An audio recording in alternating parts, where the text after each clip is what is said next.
Good day traders, this is Stefanos on behalf of Tixee, and in today's webinar we'll be giving an outlook of the market for the week of the 11th until the 15th of April. Now before we dive into the webinar, listing some of the key highlights we'll be discussing are going to be the employment data out of the UK on Wednesday, as well as the inflation rate updates being reported from the US on the same day.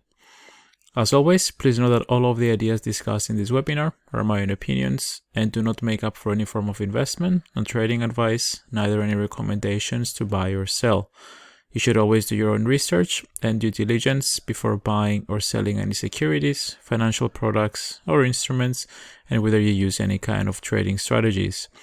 Any information that relates to past performance is not indicative of future results.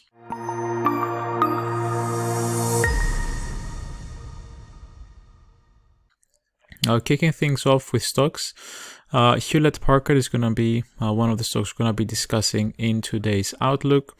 The reason being is because Hewlett-Packard was actually downgraded on Friday by the major Swiss bank UBS. Now, the stock itself was downgraded from a buy to neutral with a revised price target of $40. And we can see that pretty much price is trading round about that level right now, as it's trading at $38.70. As a result of the downgrade, the stock price, as we can see, it also fell on Friday. It actually fell by 3.57% or $1.43. Now the news, they could definitely impact the stock's price with the open on Monday, as more and more investors are likely going to read about the report over the weekend, because again, this came late during the week on Friday. Now this, if more and more investors jump on the bandwagon with regards to the sentiment after the downgrade, it could trigger a further sell-off of its shares. Therefore, it's definitely going to be one of the stocks I'll be keeping on watch with the open next week on Monday for potential shorting opportunities. And again, we can see the impact of the downgrade. This was Thursday close. We can see it ended the day higher, and with the open, it just gapped down and it just continued selling off for pretty much the rest of the day. It did reach a low of $38.22 more or less, and it did retrace a little bit, but it's still trading towards the lower end of the spectrum when it comes to the range on Friday. Next up, we'll be looking at Forex and discussing about the economic calendar, which again, you can just find directly from Tixee's website. You can just head over to the Education Research tab, click on the economic calendar, and you basically have the list of all the events here. Again, you can use all the filters here depending on which one suits you best. But for the sake of this video, we'll just keep it for next week. And we'll keep medium and high impact events for the time being. Also keep in mind that all of the times that you see on the left hand side, they're based off of the UK's time zone. So be sure to readjust this according to the time zone that you're in. But for now, we're just going to be keeping it to London. Let me just readjust it here. So yeah, we're going to be starting things off on Monday. And we'll be having the inflation rate coming out of China. And then, as you can see, we'll have a series of events that are going to be coming out of the UK. And towards the end of the day, then we're going to be having some speeches from some of the Fed members. Then moving on to Tuesday, we'll be starting things off with the employment data, which was also one of the highlights that we mentioned during the intro. So we'll be having the employment data out of the UK. It's pretty much 4 events coming out at the same time.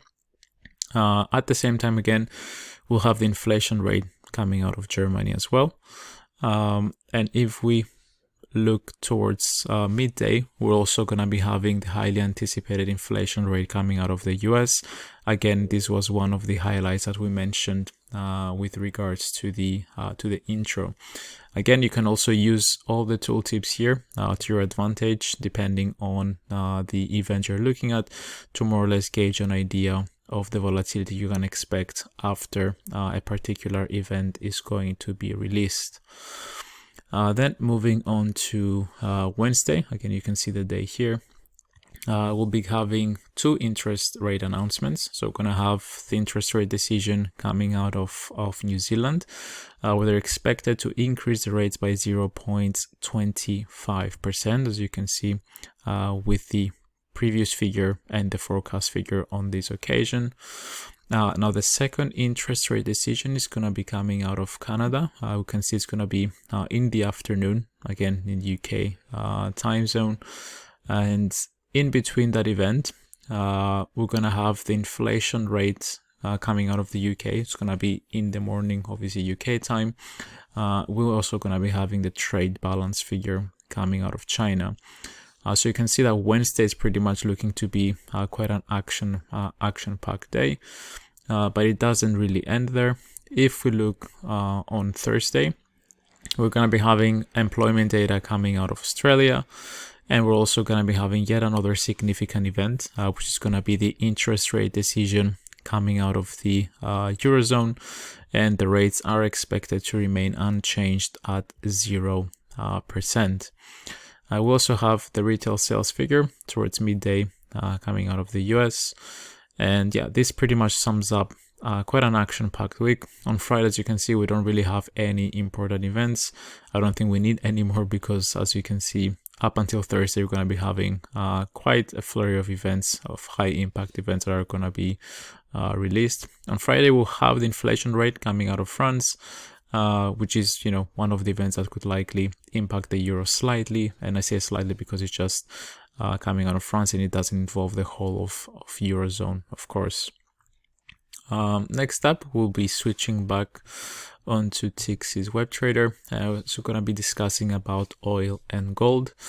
As far as oil, all the eyes are probably going to be locked onto Wednesday's oil inventory report. So if we go back and we look on Wednesday, which is right about here, you can see again we're going to have the oil inventory reports, which are going to be released at 3:30 in the afternoon UK time. And I mean, moreover, as more and more countries agree to release millions of barrels from their emergency reserves in order to offset the signs of decreasing output from Russia in early April, we could see oil prices dropping further as they try to bring prices back to normality. Now, last week, if you remember from the look back that we covered, both oil and gold, they were pretty much unchanged throughout last week. We didn't really have any signs of increased volatility. You can see the range here. The prices hardly moved. It was about $1.17 that oil prices decreased. So yeah, obviously the oil inventory report on Wednesday is going to be the event that all traders should be keeping an eye on with regards to potential intraday opportunities. And as far as gold, we mentioned just a few minutes ago when we were covering the economic calendar that we'll have the inflation report coming out of the US on Wednesday. So this is likely going to bring in some volatility for the yellow metal, as we'll get further hints with regards to the US rate hike cycle, which obviously is going to directly impact the US dollar. And since we know about the relationship between the US dollar and gold, we could see gold making some moves when we're going to be having the inflation rate coming out. And obviously, let's not forget that any further developments about the Russian-Ukraine conflict are, of course, worth keeping an eye on as well. And lastly, we're going to be looking at cryptocurrencies and Bitcoin more specifically. Now, the cryptocurrency, again, we're on the weekly time frame now. It fell by 8% throughout the course of last week. And it appears as though it's actually starting to break down from the bearish flag that we had actually noted in the past couple of outlooks as well. If you've been present, you would have noticed that we've been basically discussing about this bearish flag, that we have the impulse wave starting all the way from the highs here all the way down to the lows, and then we started just consolidating in this tight channel, and we're basically looking to see whether prices would break down after retesting the higher end of the channel. Last week, the last 2 weeks, it seemed like it could break above it and just hold and just come back up to the highs here, but as we can see, we had a pretty strong rejection at the end of last week. which could mean that we could see prices potentially coming back down to the lower end of the channel and maybe even breaking the channel to the downside.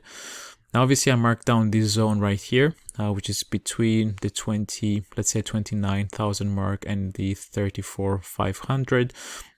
So there is still quite a little bit of wiggle room to work with because prices now are trading at 42, 43. So there is quite some room for prices to come back down all the way to 34,500.